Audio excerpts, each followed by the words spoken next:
It was dope. It was like we just worked out at a gym, and like we had to have like masks and gloves and everything. But Right. it was fun. Hi, how are you? I haven't like on like social media. You don't get to like talk to people, so very cool. I'm streaming it now to Facebook. Okay. Let's see here. Should act right.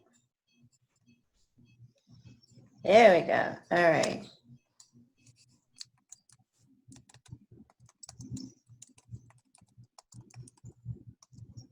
I am not the most tech savvy person, so I have my boyfriend helping me out. He does a podcast, so he has a light I got up here because it was too bright, and I'm like, yeah. So it was a whole situation over here, but we got it figured out.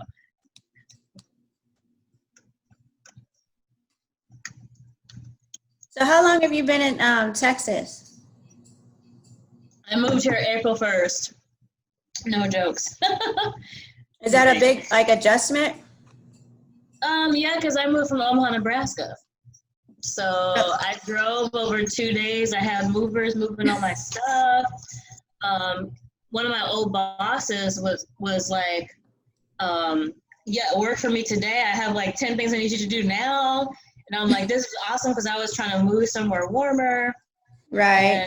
And in Houston, Dallas, and Atlanta where my focus is, either because of like my boyfriend here we were kind of doing distance. He's in Houston, I'm in Atlanta, and Dallas kind of like I already knew some people from Omaha there, and so those are my top 3 spots. And so the fact that I got the job situation to work out here, it was like, I guess I'm moving. It's like, as long as the movers can move my stuff. Right. It was crazy because driving 2 days on the highway, it was like a Sunday morning. Like there was hardly no cars out. I saw like 2 sheriffs the entire 14 hours. Like it was really peaceful. It was really beautiful. So yeah, it was a big adjustment getting here, packing up all my stuff. But yeah, happy to be here. So. That's good. That's good. All right. Let me, I guess we get started. So, all right. So today's mastermind will be about why vegan. And so let me just introduce myself. My name is Tanae Walker, and I am a nutrition and fitness coach. I am also a licensed teacher and author. And my guest today is the also Norma Reynolds, and she's going to introduce herself. Yes, a lot of people know me from my social media where I promote my vegan lifestyle, mostly through the lens of being a pro bikini bodybuilder. I actually got my pro card on a 100% vegan diet. I think that would have been, I went vegan in 2015. So 3 years into being a vegan, I got my pro card. So that was a big deal because a lot of people think you can't be an athlete as a vegan, you can't build muscles. Right. And like I have had my best athletic experiences as a 100% vegan athlete.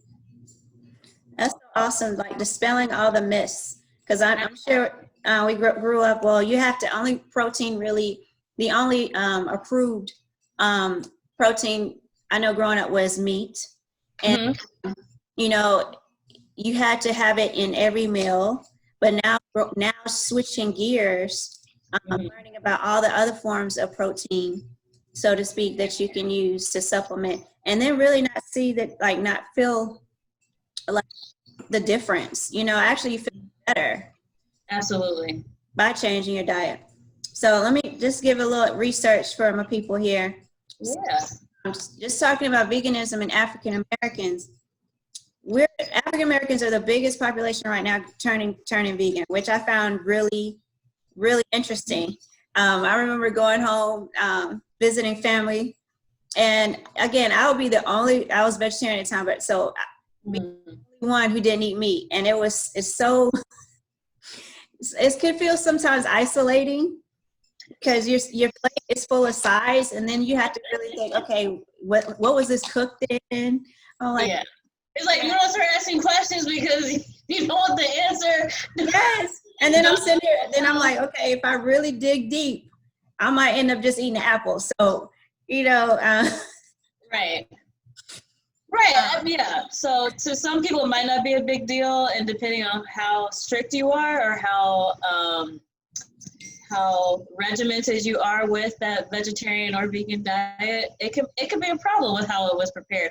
Actually, I didn't know, how long were you a vegetarian before you? I was a vegetarian, I would say about 3 years. And then I would say this past 6 months, I've been, here's the thing that kept me from being like so-called a vegan.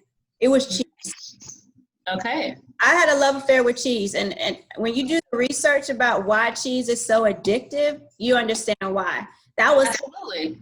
That was the last thing that went. And then I had to find a vegan cheese that actually tasted good. Chow cheese?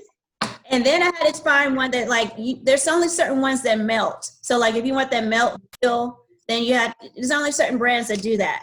Correct. So, again, doing my research, or making it yourself, which some people really don't feel like giving to all that, but that's another way to approach the cheese aspect, the cheese issue. Right, because I have made the cheese, like when I make macaroni and cheese, and like that can be simply made. I made it from like potatoes, carrots, cashews. Yes. Alfredo, that's really simple. Like that's even simpler. That's like cashews and milk, and I think I did vegetable broth or something like that. But yeah, actually, I think you can tap into that just quickly, because I feel like a lot of people might not understand why the cheese is so addicting. It sounds like you looked into that a little bit further. I mean, I feel like you should just give a little piece of that for everybody who's watching.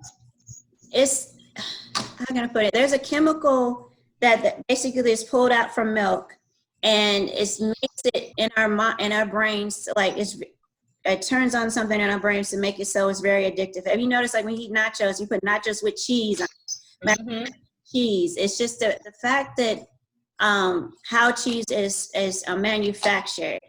I don't know if it's just the casein in it, but yeah, it's just how it's manufactured, and then when it enters our brain, enters our body, and then our brain gets it. It's like crack. Seriously, it's almost the same. And then also the fat. That's what it is. It's the amount of fat that's in cheese. It's almost like a comfort food piece. Absolutely. There's addictive. I think it's hormonal actually too, with like how it comes from.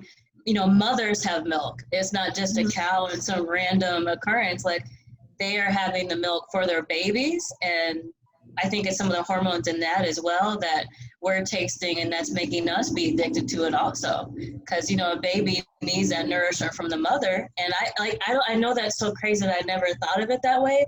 But cows have milk for their little baby, not for humans. But yeah, we get addicted. I've heard that multiple times that, I could go vegan except for the cheese. My response is exactly what you did. Okay, well, why stop? Let's cut everything else out. And if cheese is the only thing, maybe you have that sometimes. And then experiment with some of the plant-based cheeses. Chow is my favorite. Yes. I don't know necessarily how it melts, but I love a burger. You can tell when I would be vegan, because you can look at my Instagram profile, steak, burger, steak. All of a sudden it's like some seitan and some tofu, but I love a good burger that has never changed, and that chow cheese is so good on a burger. Definitely check that out. I know you talk, and then okay, let's talk about burgers. So, I've learned to make my own burger, like out of like mushrooms and black beans and other things like that. Okay. But you also have Impossible Burger and Beyond Burger. I've tried burger. I was like, am I eating meat? It had that high fat content is what makes it so good. Yeah. Like I think people definitely need to be mindful of when you're having the faux meats. Not all faux meats are created equal. Some have more fat, some have more protein. And then let me look at the chemicals. I feel like the longer the ingredient list, that's usually a little bit of a warning. I feel like Gardain's products have a lot of the like healthier foods that I like to eat anyway, like quinoa, amaranth. You can see the ingredient list that those things are in there. Right. But those Beyond Burgers are good, and there's a reason, because they have a high fat content. Fat is not bad, but just and sodium. Right. So it's like eat according to your goal. So for example, if you haven't had a lot of fat that day and you're kind of looking at your macros. And by macros, I mean how much fat you had that day, how much protein, how much carbs. For me, I have certain goal ranges that I try to hit every day. And while some people might think that sounds a little bit irritating, that way I'm like mindful of keeping my protein high as an athlete, but I can sort of maneuver and navigate how I want to fill those. So like I'll have like some cookies every day or some little candies. I find ways to have food I still actually enjoy, but there's the accountability there with my sort of macro. So it's like, okay, how much peanut butter did I have today? All right, I don't really need, why do you need 6 tablespoons of peanut butter? Why do I need 8 cookies? You know what I'm saying? So like keeps me in, still enjoying some of those things. So like one of those Beyond Burgers, I don't have those all the time, but sometimes I want to enjoy that with the chow cheese, get some pickles, get some tomatoes. So I look at a vegan diet not as restricting myself, but rather as trying to eat less processed foods, less food from slaughter. I also try to throw in fair trade in there because I don't want to also be consuming something that somebody working it and telling the land wasn't getting fair wages or wasn't treated well when they were working. So I look at it holistically, like how is the food coming to me? Was it cultivated sustainably? Is it organic? Did it come from slaughtered animals? Like I try to look at the whole piece of that. And while it's a little bit overwhelming, it's actually not. Like you go to the store, it has a fair trade stamp on it, it has an organic stamp and vegan. That really wasn't very hard, right? But when you start to learn what's behind those labels, you're like, wow, let me try to go ahead and eat vegan, fair trade, plant-based, organic, sustainable. I think it's just trying to honor the land and honoring how food came to you. Right. So let me get to this. I got some questions for you. So like, why did you become vegan? Like, I know vegan, when you look at the whole, like some people are just vegan for health. Some people, it's health and environment. So like, what was your main goal when you went vegan? I think you said, what, 2015? 2015, yeah, and it was actually like an accident because like I said, and we can get into this a little bit, like culturally, like I may speak very properly because, you know, my parents did a great job of trying to expose us to opportunities, even though resources wise, you know, we didn't have a lot of wealth growing up. But culturally still, my family is in many ways a very traditional, in many ways religious, kind of soul food, not Baptist, but United Baptist. But it's just a lot of those ideals that most of us are familiar with. My background is very similar to that. So growing up with the turkey legs and the rice, that was one of the main things my grandma always made that we love, her salmon croquette patties. And, you know, my internet went down. Hold on, where's my sound? My internet went down. I'm so sorry. I don't know what happened. Hopefully you got some water, a drink, a snack, a cookie. I was entertaining the crowd. I'm so sorry. I don't know what happened there.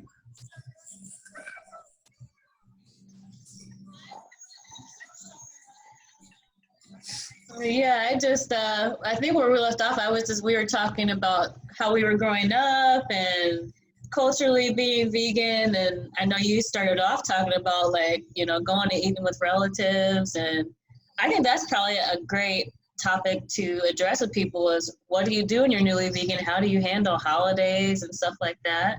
I oftentimes will bring my own, like, first of all, don't go hungry and angry. Eat your little snack, eat your little meal before you go.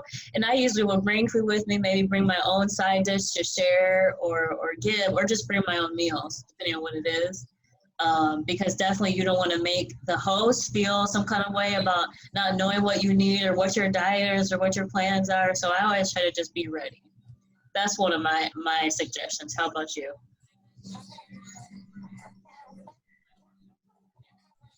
Still no sound? Yeah, the sound, I'm trying to figure out what's going on here.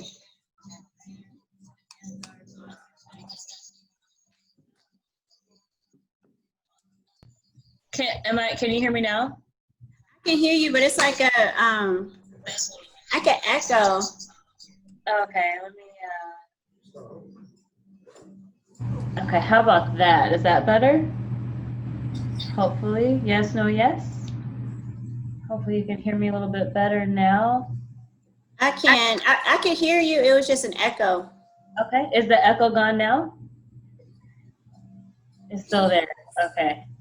Let's see here. And we'll just maybe go through a couple options here, and you can let me know. Still getting the echo from me, Mm-hmm. and it wasn't happening earlier. It was not. Now, also, I see two of you. No, you don't. So I have Norma J. Reynolds, and then I have your picture. Right. Okay. But Huh. I can remove you and then see if that maybe might be it. Let's see. How about that? Still an echo. Yeah, I don't know what's going on there. No, I don't want to do that.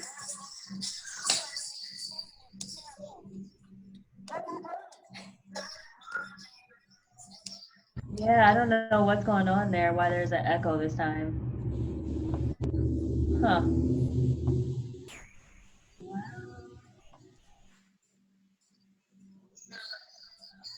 Yeah, I don't know what's yeah, that's gonna make for a very fun interview if everything is echoing. But yeah, I don't know what's going on there. Can you just let's talk about being a vegan during holidays? I Okay. want. Yeah, so I think definitely if your family often makes certain recipes that are easily made vegan, to maybe either offer to make them yourself or offer suggestions. And that might be kind of difficult if they made collard greens and they start with the bacon and sauteing that and then put the butter in there. That could be a little bit difficult, but maybe you could bring your version or ask like, hey, can you try starting with onions and use a vegan butter? I mean, or something like biscuits. I mean, baking, I think, is something that's really approachable because you can use flax egg, chia seed, vegan butters, that kind of thing. Or just skip it all together. You can use organic oil, where, baking donuts, cookies, cupcakes, cakes, really approachable, really easy to make vegan. So I feel like offering to maybe bring something or make something is a great way to go.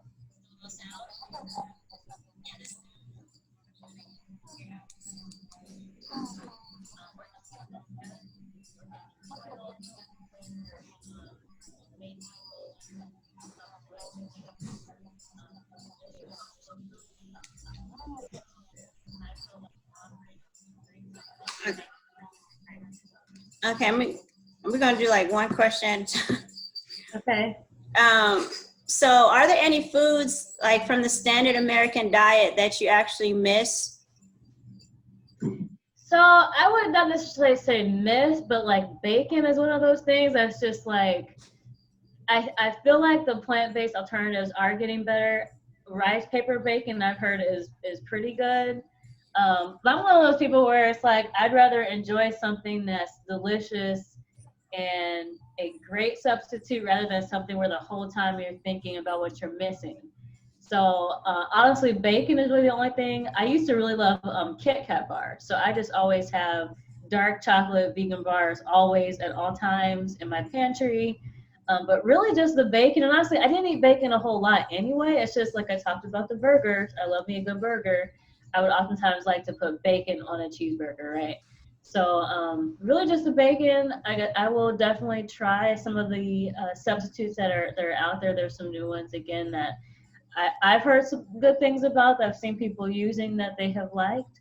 But that would be my suggestion, especially when you're going vegan initially, is maybe don't eat a lot of the faux meats right away because you know what chicken is. So maybe like cook with mushrooms or eggplant, things like that, where you can just appreciate the ingredients for what they are, not necessarily a mock or a alternative where maybe the comparison for you might fall a little bit short right away, or maybe not. I find tofurkey sausages; those are my favorite. I eat those like all the time. I think those are honestly delicious, regardless of being vegan or not. That chow cheese, that is just really, really good, whether you're vegan or not. So I recommend just trying to eat whole food, plant-based ingredients, and then when you do try some of the different things, have an open mind because it might taste a little bit different. But I think there's some great alternatives out there. Now, how did you transition to go vegan?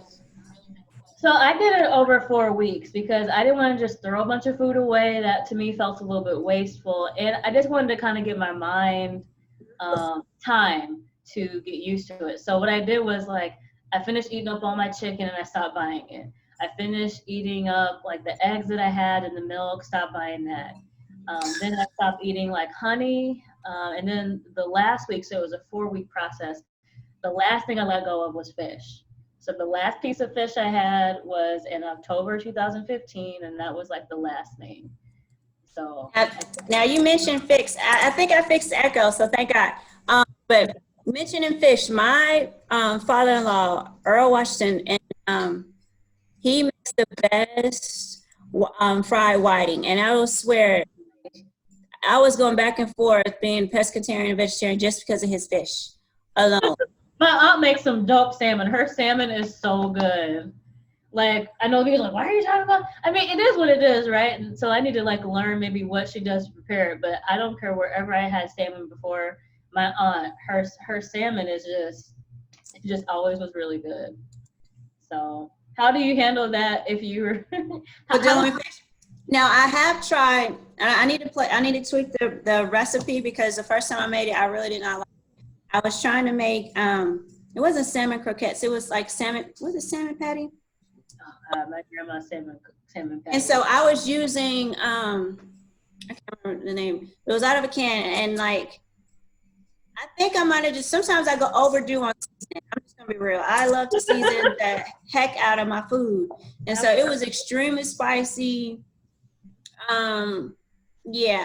So I'm gonna have to play around with different fish. Now I do want to start like maybe frying some like mushrooms, like Tabitha Brown. Like sometimes she makes stuff that's supposed to taste like fish.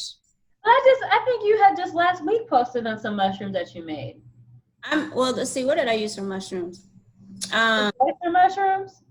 Hmm. I feel like I remember you doing some like oyster mushrooms or something that it was looking like so good. Now I do put mushrooms in like my tofu scramble. Okay, maybe that was yeah. Mushroom. Yeah, I do put and that's actually my favorite way of eating tofu right now. Until I've learned another way, is tofu scramble.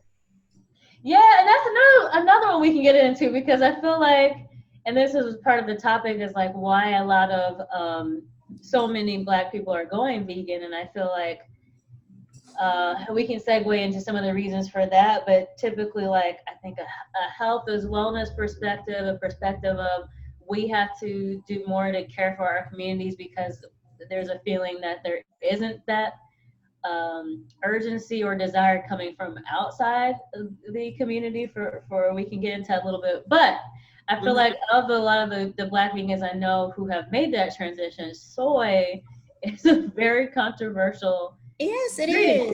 For a lot of people. Now, my research, it seems that fermented soy may be a healthier option than regular soy. I have a yeast allergy. So, like, even before I went vegan, I didn't eat a lot of bread or cheese because it's fermented. I didn't drink a lot of wine or beer. So for me, like tempeh, for example, and natto tempeh and soy sauce are, from some studies I looked at, are supposed to be healthier than eating, say, edamame or tofu. But for me personally, because I have like a yeast thing going on, the tempeh isn't going to set well with me. But I eat tofu probably like, I say maybe once a week. I have like different vegan products that might have soy in them.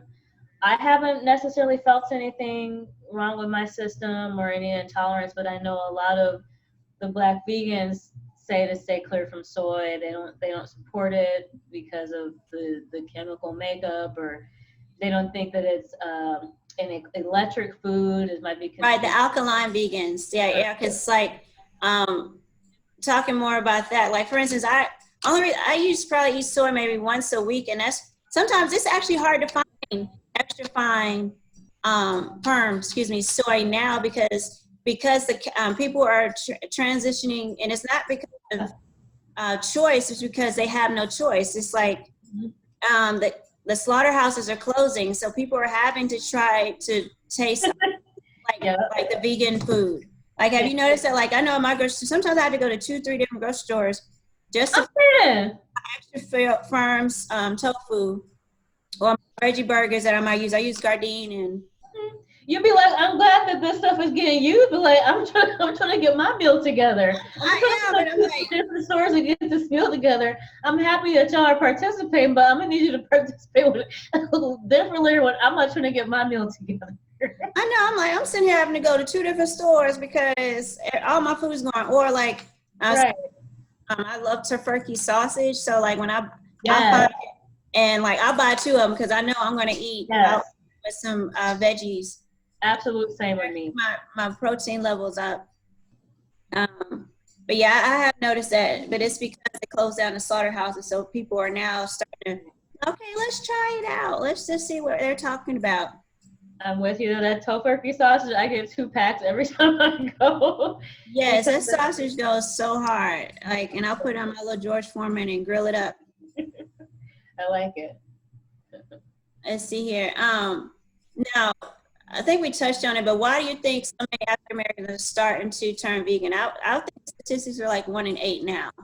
Which is crazy, but like, and I feel like, and maybe, and I think you touched on this a little bit, I feel like it may not be a totally 100% change for a lot of people. I feel like it's an approach of saying, like, I'm trying to do better. I want to eat more plant-based.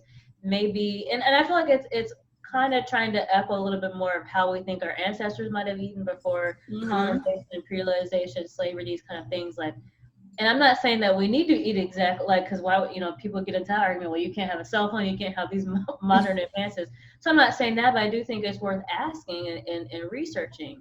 And it seems like if you associate or trace to West African ancestry, that it was probably mostly plant-based with some incorporation of fish or some game meat, but not constantly every meal, every day. And I feel like there's an approach now within the Black community where we're saying, maybe not a whole 100% commitment, but a desire to get there and to do it frequently. I also think it's a health issue too. Since a lot of African Americans were predisposed to like high blood pressure, heart issues, like heart disease, diabetes. If we have a good practitioner, they'll tell us, okay, you need to look at your diet. Like, I had to really look at my doctors and see, okay, if they never mention diet, that's an issue. Like, you just want to give me pills? Can you talk about my diet? I mean, absolutely. And then why doesn't it come up more often? It's like, and maybe there's a financial incentive to be prescribing you all these pills, and maybe that's why it doesn't come up, or maybe they just honestly don't know. Maybe they just haven't. I mean, I've seen videos of other doctors talking about how they didn't get any really nutritional background. They got like a class. I read the same thing or something. So, but yeah, it's like I feel like there's a desire to get to the root of it and stop throwing me all these pills and all these Band-Aids. Like, what do I need to do in my lifestyle to change it so I can stop being on this blood pressure medication, stop having diabetes, heart attacks, strokes. And so I think there's a desire to get to the root of it and stop, medicating ourselves or, it's like, let's fix it. Let's fix it for good. So absolutely. I think that's definitely the case. And it's good to find a good practitioner that is going to at least talk about your diet, like at least ask questions about your sodium intake and all that. Exactly, and getting into like the food desert discussion and how in a lot of the inner cities, what kind of options are around. I mean, it's one thing for people to be like, this girl Whole Foods. It's like, well, okay, hold on now. Not everybody lives down the street from Trader Joe's. Not everybody is, middle class, upper middle class. Maybe where they live, there's a bodega or some sort of, J&J's, a corner store where there's really not a lot of fresh produce or a lot of options. Maybe they had to get the bus or drive whoever knows how long to go get the kind of stuff that we're talking about. So I think sometimes there needs to first be a discussion about what do you have access to, what kind of food would you like to eat, and not necessarily telling people what to do. But I think part of it is recognizing of ourselves, like we need to try to go outside of ourselves to eat better, because what's being put in the community isn't helping us. And I think we're seeing a lot of the rappers. A lot of people are familiar with the Wu-Tang Clan and the juice bar, Yes. things like Yes, that. and they're vegan. Absolutely, of saying, well, we're going to take on our initiative to invest our own money to get better options into our communities. Last year in particular, I was helping that in Omaha, Nebraska. I moved from Omaha in April, and the Malcolm X Center in Omaha, Malcolm X being born there, they had at the Shabazz community garden, the community would just come together and people could grow food for free. You just had to put in the time to cultivate Wow. your own garden bed. But I love that idea of people in the community deciding what they want to do, how they want to do it, and people coming together to help that idea come to fruition. So whether it's a juice bar, a community garden, I mean, I think we're seeing more and more of those things happen with an emphasis on plant-based eating. I know you also touched about the food deserts. If you looked at like the standard urban environment, you're gonna have your ABC store. You're gonna have some, like you said, some cheap corner store that's not gonna always have like the fruits and vegetables. Mm-hmm. To be okay, what, like you said, what do we have access to? And then once you get older and if maybe you're able to grow your own food. I know it's a new movement now. A lot of people are okay. Well, let me just, if I can't find it myself, let me grow the food in my backyard. My cousin, he's in Queens. He has his own garden in the backyard, and it's like the houses are in his backyard. He has made a garden in Queens. So I know it can be done. It's just about taking the time and learning. Like I want to learn how to, garden. Me too.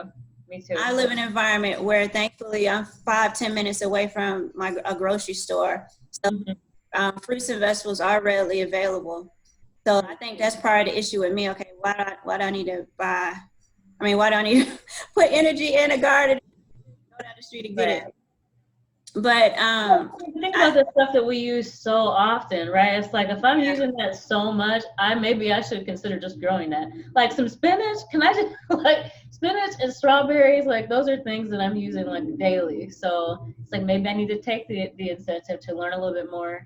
And I feel like there's a sort of realization within the community that growing your own food isn't beneath us. It isn't, I mean, for those of us who have ancestors who we know were slaves, it's like a lot of them were forced to cultivate the land. But what we miss is after that, many of them were stewards of their land, feeding themselves, growing their own food, taking care of themselves. So there's a difference between being forced to do something and then having the tools to take care of you and your family. And I think we kind of miss that. There's so much that we just don't know how to do these days because we've gotten into such of an automation, technology-oriented society. Things like changing a tire, growing some fruits and vegetables are like basic things that a lot of people just used to know without question. Now those things are kind of going away. So I think getting back to that and getting back to what does it look like to eat without chemicals and things being like I've heard it said, like the longer the shelf life, the shorter your life. So how do we get out of a box? How do I just eat from the land and not eat from a box or plastic? What does it look like to just eat real food? So I feel like there's a push for that in society as a whole, but clearly we're seeing in the Black community, there's a real surgence of the desire to eat more plant-based. Let's see. If I were to grow a garden, I would I love zucchini. Like growing up, I used to hate squash. I love zucchini. I think I'll probably grow carrots. Let's see here. Tomatoes, just more so to make tomato sauce, not for just to put tomatoes on a sandwich. I don't tomatoes like that. I'm trying to think. You love tomatoes? When you are, not you, but when a person is trying to cut calories, and your story is amazing, by the way. You could, for those who maybe know of me and don't know your background, I definitely think you could hit on that a little bit too. But when you're trying, one of my recommendations for when people are trying to cut calories is still try to keep the plate full, and how you can do that is incorporating a lot of fresh fruits and produce. One of my favorite things is to either cut a tomato in half or in 4 thick slices and sear it and fill the plate with the tomato with that nice char on it. And it sounds kind of like it doesn't make a big difference, but when you're cutting out a lot of the fats, and you're trying not to cook with a lot of oil, and I'm not saying cut all your carbs. Carbs are not bad. You want to look at your overall calories, but seeing the plate being colorful and full, Mm-hmm. it makes you feel like you're not missing anything. So even though you may be trying to reduce calories in some areas, you still feel like, man, I feel nourished. I feel like I'm respecting my body and loving myself by trying to eat better. And a way to do this, again, keep the plate full and keep it colorful. It is one of my main recommendations for doing that. Full and colorful. Mm-hmm. Touch on. So now what changes have you noticed in your body? And then of course I want to talk to you like about being a vegan competitor and what you have to do, like your eating habits. But I guess like what changes have you felt like in your body? I noticed a huge change, and I'll start with a little bit more of the sensitive one. So at one point they thought I had endometriosis, and then I would have cramps for like 2.5 weeks, 2 weeks, and then I'd have my cycle, and then, I have some cramps during that. So it was like, I don't know, 5 days out the month, I wouldn't have some sort of pain going on. I'm like, that's just not normal. Like, I know a lot of women will have cramps, but like not the majority of the month. So, I mean, at one point, I don't know if they were going to do surgery or do some kind of thing. And I just tried to do things like, I was on the pill, got off of that, and that did help, but it wasn't enough. And when I started going plant-based, I noticed that I would still have cramps, but it was for like 3 days, 5 days, not 2 weeks, most of the month having cramps and then during the cycle. So it was like, that was a huge deal for me to just feel like my body was working as it should. Another thing is digestion. It used to be like, I don't know, it could be several days that I did not have a go. Whereas now, like first thing in the morning or even sometimes throughout the day, having bowel movements. I mean, when we look at babies, they go like after every meal because they're right. So They definitely go after me. And so as humans, as adults, we kind of look at it a little taboo to talk about that. But it's a good question. How often are you going? And so it's a lot more frequently now on a vegan diet. I feel like my skin got a lot clearer. Yes, definitely. So energy during the day, I'm less tired working a regular job. At the gym, I felt like I could work out longer. I could do more during that same time, and then I was recovering faster. So those are huge things. When you're an athlete, to be able to do more in the same amount of time and recover faster, like that's how you bump your performance up. So I'm like, yo, this is like where it's at. Now, we kind of were looking into a little bit. You asked me why did I go vegan, and it was kind of an accident. So I was on social media, and I accidentally found some food bloggers. Loved how it looked, but I was like, yeah, but none of them are athletes. Then I started finding vegan athletes, Olympians, and so I said, well, let me try this out. I didn't want to feel like guilt tripped about the animal abuse and stuff. Of like, well, like, what if I feel sick and this doesn't work for me? I don't want to feel some kind of way about the animals. I said, because honestly, we're self-interested creatures first and foremost. So you want to know, what is this going to do for me? So my 1 month transition led to a 1 month kind of trial period. Let's see how this goes. And the results were so great that I could selfishly say, I want to be a vegan. Yeah, I care about the animal rights, and there's less of a carbon footprint on the planet. There's less of a water use, less carbon footprint, etc., less CO2 emissions. But to just be honest with you, I mean, it's a selfish reason. I feel like I'm a better athlete. My skin is better. The glow is better. My energy is better. So, I mean, those other things are great. But at the end of the day, honestly, most of us are self-interested. What is this doing for me? And for me, the vegan diet, I felt, put me personally and athletically ahead of where I was on a standard American diet. Now, I agree with all those points. And I would say this added to it, the cycle. I feel like my cycle is shorter, and I'm not bleeding as heavier. Like it's so for any woman out here listening and they're wanting to, to have a better time during hot flow, vegan will definitely help that. And then I would also, my skin is definitely cleared up. Like, yeah, your skin looks amazing.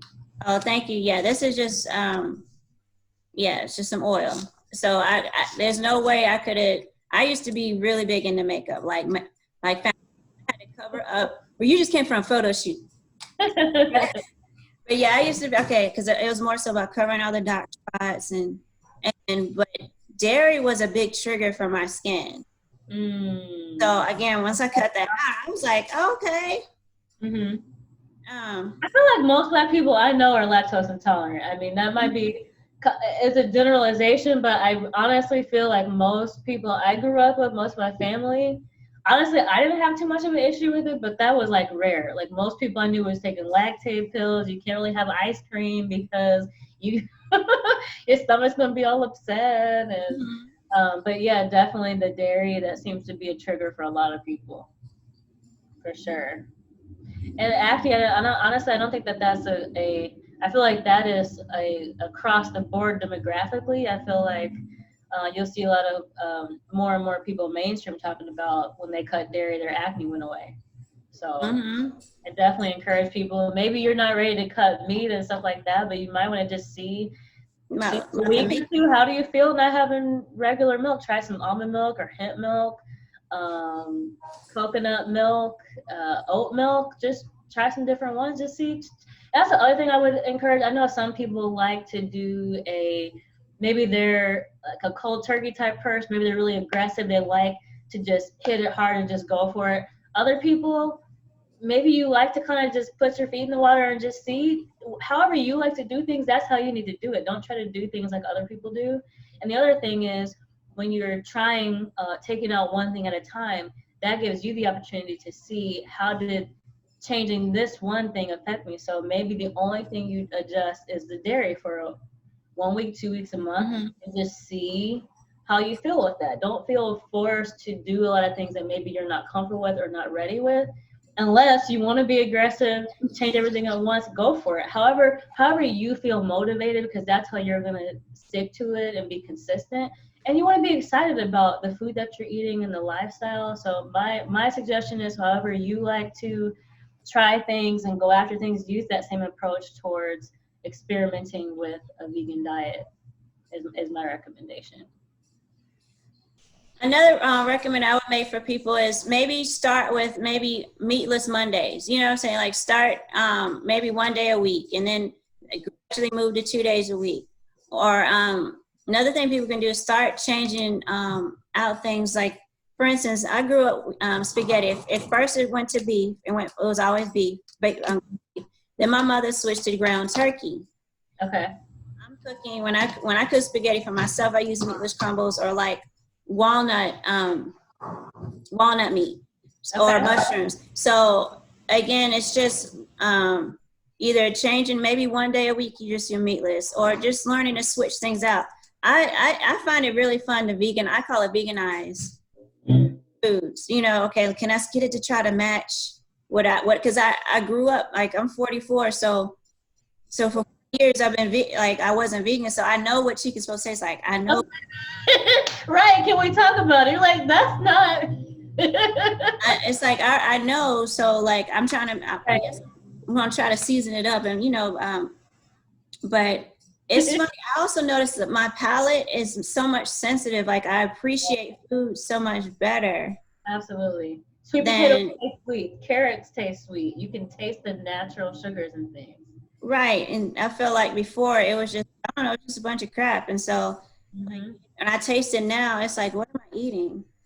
Yeah, I mean, you made such a good point. It's like, you know what the real stuff tastes like. I spent 30 years not being vegan. You know 40 years for you. What if it's like you remember, and it wasn't that long ago for you, which honestly, I think is really good in some ways, because it helps people understand, like, you know what it's like. You know what the transition like, because it really wasn't that long ago. I mean, it was long ago, but not really. Not in a big picture of like your whole life. So honestly, that's also good for, even though our taste buds do adjust when we eat healthier, you know, like, okay, that fake bacon, like, y'all need to kind of go back to the drawing board on that. Yeah, I still have, like, I tried Tabitha Brown's carrot bacon, and I still haven't got it to where it like. I was like, this is not, because I know what bacon's supposed to taste like. So I was like, I'm just gonna leave this alone, and then like being a dehydrator, like I know some people will do that, and it gets it like crispy, or like an air fryer maybe. See, I even tried it with the air fryer. I'm like, okay, I feel like I did the right directions, but it didn't work out. So Okay. yeah, the air fryer is supposed to make it crispy because when she did it, she made it crispy.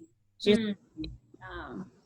so I don't know. I might try it again, but then I don't think so. I'm just playing with other stuff. Yeah. Now her carrot dogs are a hit though. Wow. I Okay. made carrot dogs, and I was shocked and amazed and so happy. Like, I don't necessarily like to always eat a vegan hot dog. Right. I eating cow parts or parts of different animals. I know I'm not eating that, but Hmm. I try to keep it as normal, like close to a vegetable as possible. So Right. my carrot dogs actually do taste like um, a hot dog. When I was so happy about it. Yeah, and we can. I mean, that's honestly, I think that's a good segue to kind of talking about being a vegan athlete. Is like my protein stays really high. So like we talked about the tofurkey sausage. I love those too. I try to limit most of my processed food to like I'll have one or two faux meats. Okay, yeah, two actually, two, usually about two faux meats a day. So like a tofurkey sausage and maybe some like of the chicken, or I love those Gardein meatless balls. But Mm-hmm. so everything else that I'm eating, I try to have like, chia pudding and oats and quinoa and rice and just like actual food, so that Right. I'm keeping my protein high. And one easy way to do that is like switch your whey protein powder to a vegan protein powder or plant-based protein powder. And they usually put the amino acid profile on the back, just for people who are like, you can't get a complete protein. Yes, you can. There's a little bit of a debate research wise of how many plant foods are quote unquote a complete protein in one serving. Some Right. think it's only soy. My research shows it's like 13 things. Other people feel like no, every plant has every amino acid. Um, Most of them do have a presence of a lot of the essential ones, maybe not um, in a complete profile. But the protein powders, they're blending certain plant foods like amaranth and quinoa and brown rice, so you can see it's like, okay, well, Peas. that one serving of that is a complete Yeah. protein. And again, a lot of folks are lactose intolerant, so the whey protein powder they put in a smoothie and they feel gassy, right? So you Mm-hmm. try a plant-based one, and like I said, one or two faux meats. So I keep my protein high that way. But otherwise, I try to eat really, really clean, not having a lot of processed foods. I make a lot of my own desserts, cookies, cupcakes. And because there's no chemicals in it, I made it at home. I have to eat it within a few days because it's going to start to get stale and things like that. But Mm-hmm. I try to Or you can make freeze it. or freeze it. But yeah, I definitely do try to eat, like you're saying, sometimes you don't want to eat the faux stuff. So I know that I do have something in my day that's quote unquote processed. So I try to otherwise be really, really clean, eat really, really healthy food. And honestly, I look forward to it. Like some people might Mm-hmm. not and maybe look at it like you're missing something. I don't. I look forward to my little chia pudding, put my little strawberries on there or raspberries, and it feels like I'm honoring myself, I'm nourishing myself. So yeah, I understand that point, and to make up for that, I try to be mindful of that with the other things I'm eating, or I guess the majority of the foods that I'm eating. Right. Let's see here. Now, when as an athlete, I know you have different stages, so your macros probably change depending on what part, how far along you are, or how close you are to your competition. Hmm. Yeah, it's one of those things where competing is not for everyone. So I do natural bodybuilding shows, and I would say that regardless of what diet I was doing, when you're doing a bodybuilding show, you're going to be eating clean, you're going to be accountable for what you're eating. It's going to be higher protein for pretty much higher protein. You're not going to be having a lot of fats, you're not going to be eating a lot of junk food, and those things are consistent no matter what diet you have. So my meals are going to look a lot like other competitors. So instead of a oven roasted chicken breast, I'm going to have some oven roasted tofu, asparagus, brown rice. I mean, it's Mm-hmm. going to be very standard, very clean. But yeah, if I'm in an off season like I am now, my carbs and my fats are going to be pretty high. But my protein, I pretty much eat about my body weight in protein daily. So like, for example, if I start my competition and say we're at like 120 on the protein, for Mm-hmm. me that stays the same even when I'm reducing my body fat percentage. So when I wanted to reduce my body fat percentage, that means I'm taking calculated decisions to eat a little bit less than I need so that I can retain muscle mass while decreasing body fat. Right. And it's all for aesthetics. So it's weight I don't there's no weight that needs to be lost. I just want my abs to come out a little bit more, the quads to start popping. And to maintain that muscle mass, you have to still get enough protein. You still have to nourish your body because you don't want to look emaciated and you don't want to have your menstrual cycles be thrown off. And I've been very lucky. Most of the time when I've competed, I just have lowered the fats, lowered the carbs. The protein will stay at right at that 120 mark. Usually for me, that's about where it is. Um, but it is not easy because you're hungry, you're tired, you're having to still train really hard, but the tank is usually not full all the way. I do things, I don't call them cheat meals, I call them fun meals or refeeds, where you can't work out 100% every day, hitting it hard every day, and also having the calories, not be 100% because you're going to run your body into the ground, right? So me, typically, I would train about 4 days a week, and then on the weekends, I would usually have those high carb days, those refeed days, those fun meals. So when I am training, I'm not every day in a calorie deficit, is what you call it, but most of the week I am. And so it's a balance of, okay, how do I nourish my body but still reduce the body fat? And some people are like, that's too much work. Why are you doing all that? Well, it's fun. And I know it sounds like that's a lot of work, but for me, I've always wanted to be like a high performing athlete. I've always been like a girly girl. And doing the bikini shows combines both of those because I get the hair Yeah, going, I the saw your body pictures. going. We do the spray tan. Now some people are like, why are black people getting spray tan? The lights are so bright that baby oil is not going to cut it. Like you just look really like glossy, but it blurs the muscle definition. So the reason why I like the shows is combining, like it's like a beauty pageant, but you're showcasing all that lean muscle, so the abs will start to come out a little bit, the arms, the shoulders are popping. Some people might not like that look on women. I do the most feminine category there is. There are 3 or 4 other categories where the women look more muscular than the category I do. But I like it because it's a way for me to kind of combine both of those. I get to kind of really go on the glam side. Like I feel like I'm like Beyonce on stage or something. But that athletic side, like I mean, I'm training hard. Like today, I did this vegan fitness photo shoot with a group of guys, and like it was sweaty, it was hot. We were doing bench press, and we had the photos and stuff that we were trying to take too. But I mean, we were putting in work, and I enjoy that outlet. So where I'm a very feminine woman, I know a lot of women feel that way. They don't want to get sweaty, they don't want to mess up their hair. They got makeup, lashes on. Is I designate that time to let's put in work. We're about to work Mm-hmm. out. We're going to be sweaty. It's going to be tough. And that's one thing I wish people had told me. Like the longer you work out, it doesn't necessarily get easier. You just get better at maybe more challenging things, or you can add more weight. So that's kind of how I handle that, of being like a more feminine type of woman in that way. Is for that hour, 2 hours, it's time to get after it. And so I would encourage anybody who feels that way, go ahead and get sweaty for that hour, that 1 hour, that half an hour, whatever time you have, and really give it 100% effort. If you have 20 minutes 3 times a week, we kill that 20 minutes and go for it. I know that's not the main reason I went natural, but like it's helpful being Yeah. natural, working out because I sweat so bad in my head. Oh my God. I know during the summer I'm wearing a lot of braids, but Mm. it is ridiculous in trying to lay down baby hairs. Like, you They're still gonna have the laughter out real quick. they'll pop right back up after you start sweating. And it's like, okay, When we talk about it, don't try to have a flat iron. Like when so it was, I haven't straightened my hair in a long time because like it would be so hot and like it would start to like rise up. So like that's one thing on stage. Some people have critiqued me like, why don't you wear your afro all the time on stage?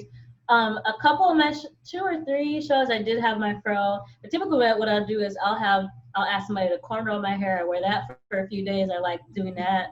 having that style, and then I just throw in a wig. Now some people Right. might not agree with that look. It's like, well, isn't that giving the beauty pageants and beauty standards? And there's some truth to that. At the same time, I'm a big fan of liking different looks. And for me personally, I feel like as long as you are not ashamed to show different sides of yourself, I personally feel like it's totally fine to, if I want to wear a wig that day, or if I want to have my fur off the other day, or have the cornrows, for me personally, I feel like as long as I am happy to express myself different ways, I'm going to enjoy different expressions of myself. So when I'm on stage, I'm just telling you, for me, it's so fun to like throw the hair back and flip it around and do all that. And so I have fun with it. I don't wear a wig often. I do maybe just sometimes to mix it up and change it up, but I like to give myself permission to express different sides of myself. And some might not agree with some of those expressions and how that is done, but I found a lot of peace of mind with giving myself the freedom to enjoy life and enjoy different sides of myself. And the bodybuilding shows have been very empowering. It's been very rewarding. I didn't start making any money until I did pro shows. So I did I think 5 amateur shows, and I've done 2 pro shows. A pro debut, which I won, which is amazing. Like most people don't come out winning a pro debut. I had great coaches.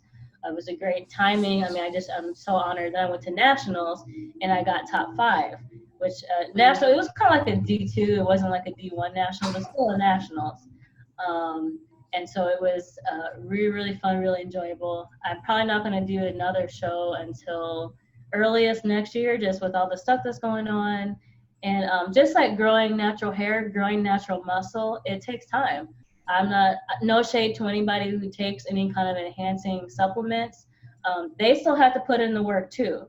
Their results might be amplified a lot more quickly, but they're still having to, as an athlete, um, put in the work day in and day out. So no shade, but I choose to be a natural athlete, and so that means it takes a lot more time to grow muscle. I do feel like a vegan diet gives me an edge in my recovery and how much I can work out, how fast I can get back after it the next day.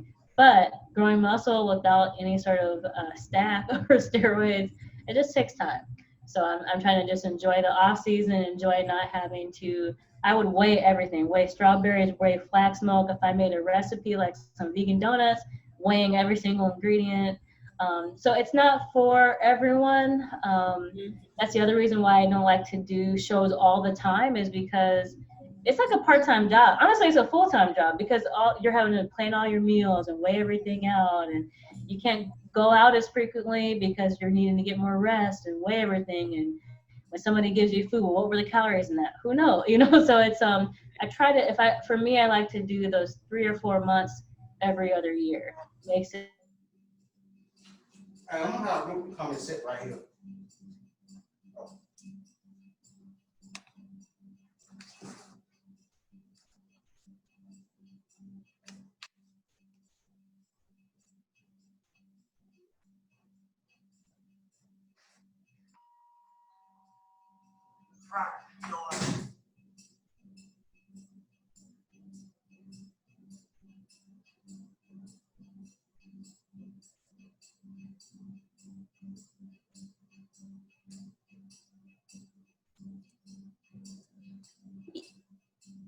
You just froze up again, that's all.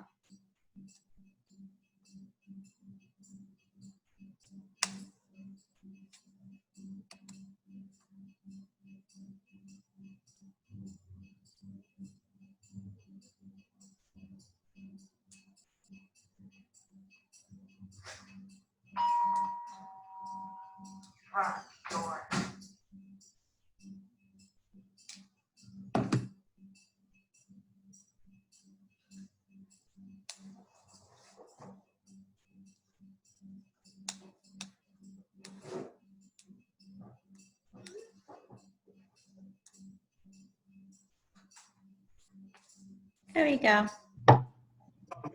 Girl, this internet. Am I echoing? Can you hear me? Am I on here? You're good. Oh my God. That's just life.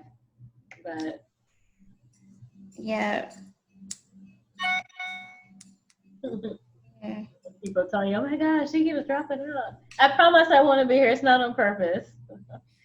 No, I know it's not. I think we went over a lot of good information. I'm looking at emails. I have people. When you gonna put this on YouTube? You're gonna so they can fully access it. So Yeah, definitely. And you once, had to clean up some things because of the dropping out and all of that. yeah, I'll try to edit it. Hopefully, I can put as much as the full part as possible. But if not, I know at least it'll be a good 45 minutes. So Definitely put the link in my link tree. I definitely think it's good to collab and just talk about the experience. Sometimes it's like there's so much of the emphasis on the social media that a lot of times we don't just get to like sit and just talk and tease the issues out. So I definitely was grateful to do this. You're somebody who I've been following for a while and just like admired, and so it's especially with the whole social distancing, even if we're in the same city, it's hard to kind of get together. But especially with everything that's happening, when you can find people you connect with and have shared interests with, it's always amazing to spend some time and just connect. So, yeah, I'm glad I found you on Instagram. Instagram has a great. You can learn a lot about people and make some new friendships right off of Instagram, which is absolutely.